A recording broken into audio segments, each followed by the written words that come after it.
Hello students, आज हम लोग एनसीईआरटी क्लास 6 साइंस का चैप्टर 6 हमारे चारों ओर परिवर्तन का हिंदी समरी पढ़ेंगे। चैप्टर 6 अध्याय 6 हमारे चारों ओर परिवर्तन। कुछ परिवर्तनों को विपरीत किया जा सकता है और कुछ को विपरीत नहीं किया जा सकता है। कोई परिवर्तन इस प्रकार भी किया जा सकता है कि उसे वापस उसी अवस्था में लाया जा सकता है, और कुछ ऐसे परिवर्तन होंगे जिन्हें वापस प्रारंभिक अवस्था में नहीं लाया जा सकता है। किसी पदार्थ को गर्म करने या किसी अन्य पदार्थ के साथ मिलाने से परिवर्तन हो सकता है। अगर किसी पदार्थ में परिवर्तन करना है तो हमें कैसे कैसे परिवर्तन करेंगे? या तो उस पदार्थ को गर्म करने से, या उस पदार्थ में कोई और पदार्थ मिला के उस पदार्थ में परिवर्तन कर सकते हैं। उस पदार्थ में परिवर्तन हो सकता है।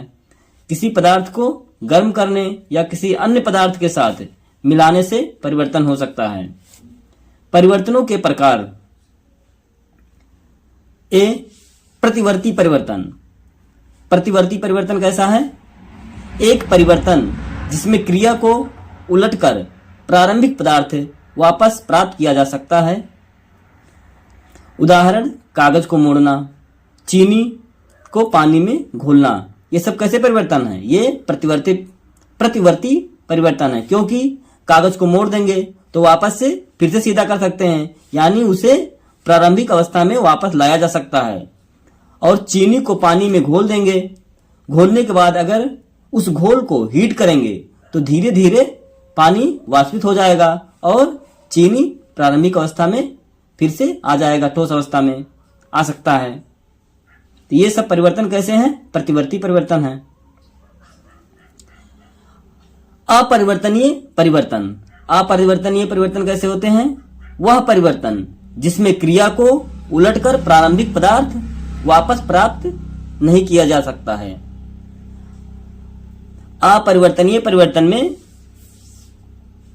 उस पदार्थ को वापस पहले की अवस्था में नहीं लाया जा सकता है। उदाहरण में, कागज को जलाना, अनाज पीसना आदि।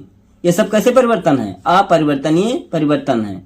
जैसे मान लो कागज को हम लोग जला दिए तो वापस फिर से कागज को नहीं बना सकते हैं ना, तो ये इसका परिवर्तन वापस नहीं हो सकता है प्रारंभिक अवस्था में। अनाज पीसना, मान लो कोई चीज या कोई अनाज पीस दो, फिर उसको प्रारंभिक अवस्था में लाया जा सकता है? नहीं लाया जा सकता। यानी ये उदाहरण भी कैसा है? अपरिवर्तनीय उदाहरण है।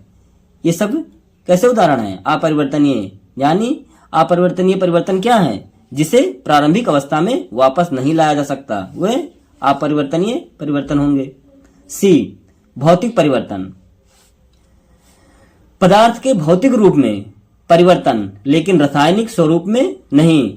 कोई अन्य पदार्थ नहीं बनता। भौतिक परिवर्तन में कोई पदार्थ के भौतिक अवस्था को, उसके शेप और स्ट्रक्चर को बदला जा सकता है, लेकिन उसमें कोई रासायनिक परिवर्तन नहीं होता। कोई अन्य पदार्थ नहीं बनता। परिवर्तन कभी कभी प्रतिवर्ती होते हैं। भौतिक परिवर्तन कैसे होते हैं? कभी कभी प्रतिवर्ती होते हैं, यानी प्रारंभिक अवस्था में लाए जा सकते हैं, और कभी कभी अपरिवर्तनीय होते हैं। उदाहरण, लकड़ी का एक लट्ठा तोड़ना। लकड़ी का लट्ठा तोड़ना कभी कभी प्रारंभिक ये सेम उसी अवस्था में आ सकता है और कभी कभी नहीं आएगा। डी, रासायनिक परिवर्तन। रासायनिक परिवर्तन कैसे होते हैं? परिवर्तन जिसमें पदार्थ नए पदार्थ में परिवर्तित हो जाते हैं, प्रारंभिक पदार्थ खो जाता है। रासायनिक परिवर्तन कैसे परिवर्तन है? इसमें पदार्थ कोई नया स्वरूप ले लेता है, नया पदार्थ बन जाता है, नए पदार्थ में बदल जाता है रासायनिक परिवर्तन में। ऐसा परिवर्तन हमेशा अपरिवर्तनीय होता है। रासायनिक परिवर्तन कैसा होता है? ये हमेशा अपरिवर्तनीय होता है। इसे वापस प्रारंभिक अवस्था में पहले की तरह नहीं बनाया जा सकता। अगर किसी पदार्थ में रासायनिक परिवर्तन हो गया तो उसे पहले की अवस्था में नहीं ले आ सकता। उदाहरण, लकड़ी का एक लट्ठा जलाना। मान लो लकड़ी को जला दिए तो वापस पहले की तरह नहीं लाया जा सकता है ना। तो ये कैसे परिवर्तन है? रासायनिक परिवर्तन है। वे तरीके जिनमें परिवर्तन होते हैं, परिवर्तन कैसे? वे तरीके जिनमें परिवर्तन होते हैं। एक, उबालना और संघनन। किसी पदार्थ को उबालने से या उसे संघनित करने से परिवर्तन हो सकता है। ए, क्वथनांक। क्वथनांक क्या है? किसी तरल को उसके क्वथनांक तक गर्म करने पर उसका तेजी से वाष्पीकरण होता है।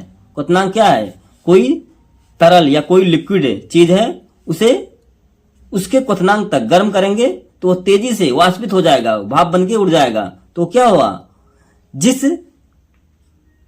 उसके तेजी से वाष्पित हो जाएगा तो वो क्वथनांक होगा। सेकंड, संघनन। ठंडा करने पर जल वाष्प का द्रव जल में परिवर्तित हो जाता है। संघनन यानी जैसे कोई वाटर है, उसको कोई लिक्विड है, उसे संघनित करेंगे तो पहले की तरह फिर से वो द्रव में आ जाएगा। कोई वाष्प है, उसे संघनन करेंगे तो पहले से धीरे धीरे वो जलवाष्प में बदल जाएगा।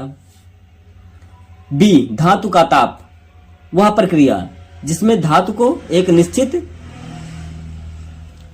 निश्चित तापमान तक गर्म किया जाता है और भंगुरता, कठोरता और कोमलता जैसे भौतिक और यांत्रिक गुणों की वांछित स्तर प्राप्त करने के लिए इसकी आंतरिक संरचना को बदलने के लिए एक विशेष तरीके से ठंडा किया जाता है। सी, हिमीकरण और गलनांक। हिमीकरण क्या है? वह प्रक्रिया जिसमें कोई द्रव जिसके तापमान को कम करने पर ठोस हो जाता है। हिमीकरण क्या है? कोई द्रव है, उसे अगर हम लोग उसके तापमान को, उसके टेम्परेचर को कम कर देंगे तो वो ठोस हो जाएगा, तो ये हिमीकरण होगा। गलनांक। गलनांक क्या है? वह प्रक्रिया जिसमें कोई ठोस उष्मा अवशोषित द्रव में परिवर्तित हो जाता है। गलनांक, कोई ठोस है तो वो उसे हीट करेंगे तो वो उष्मा को एब्जॉर्ब कर लेगा और द्रव में परिवर्तित हो जाएगा। यह प्रक्रिया कैसा होगा? ये गलनांक होगा उस पदार्थ का।